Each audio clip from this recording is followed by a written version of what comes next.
nítorí Peter Obi ẹgbẹ́ Labour tọrọ àforíjìn lọ́wọ́ àwọn ọmọ Nàìjíríà.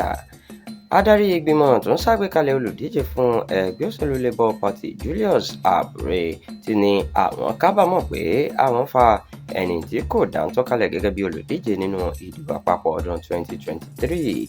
Abure ló sọ̀rọ̀ yìí di mímọ̀ lẹ́yìn tí Peter Obi tó jẹ́ olùdíje lábẹ́ ẹgbẹ́ òṣèlú Labour Party takọ́sọ lọ sínú ẹgbẹ́ òṣèlú titun African Democratic Congress.